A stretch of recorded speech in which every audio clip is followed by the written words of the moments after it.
তবে একটা সতর্ক আপনাদেরকে বলতে চাই, সামনেই কিছুদিন পরে একটা সময় আসতেছে, যেই সময়টা আপনি আমি নির্বাচনের জন্য ভোট দিতে যাব। বুঝে শুনে ভোট দিবেন। কেন? বলে আপনার ভোটে নির্বাচিত হওয়ার পরে যদি কোনো নেতা নির্বাচিত হয়, তো ওই নেতা যদি একটা অপরাধ করে, ওই অপরাধের সাজা, ওই অপরাধের ভাগ আপনার আমলনামাতেও আসবে। হ্যাঁ, এবার আমি বলছি না কোনো দলের কথা। কেউ গ্যারান্টি দিতে পারবেন যে জামাতের লোকেরা নির্বাচিত হলে দুর্নীতি করবে না? কেউ বলতে পারবেন? জোরে বলে না। চরমনায়ের লোক নির্বাচিত হলে দুর্নীতি করবে না? কেউ গ্যারান্টি দিতে পারবেন? খেলাফতের লোক নির্বাচিত হলে দুর্নীতি করবে না? গ্যারান্টি দিতে পারবেন? জোরে কোন না, দুর্নীতি করবে না কোনো গ্যারান্টি আছে?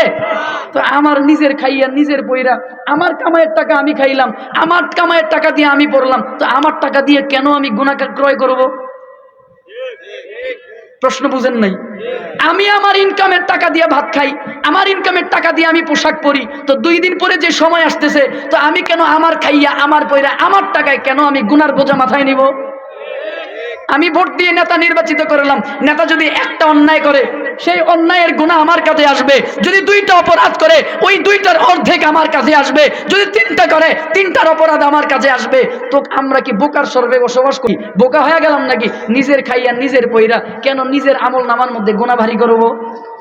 কেউ গ্যারান্টি দিতে পারবেন হুজুর হইলেই যে দুর্নীতি করবে না? গ্যারান্টি দিতে পারবো? চরমনাই হলেই দুর্নীতি করবে না বলতে পারবো? খেলাফত হলেই দুর্নীতি করবে না বলতে পারবেন? জামাত হলেই দুর্নীতি করবে না বলতে পারবেন? বিএনপির ভাই হলেই দুর্নীতি করবে না বলতে পারবেন? আওয়ামী লীগের হলেই দুর্নীতি করবে না? তার প্রমাণ তো আমরা দেখে গেছি আগে। হ্যাঁ, 17 বছরের ইতিহাস তো আমরা দেখলাম। ওরে মাশাআল্লাহ, 5ই আগস্টের পরে এক একজনের আমল নামা শরীফ দেখলে আহারে বাবারে, এক একজনের আমল নামা 1 টিয়া 2 টিয়া না, 1000 থেকে কোটি টাকা পর্যন্ত, 100 কোটি 200 কোটি 1000 কোটি পর্যন্ত আমল নামায় রুটিন পাওয়া গেছে।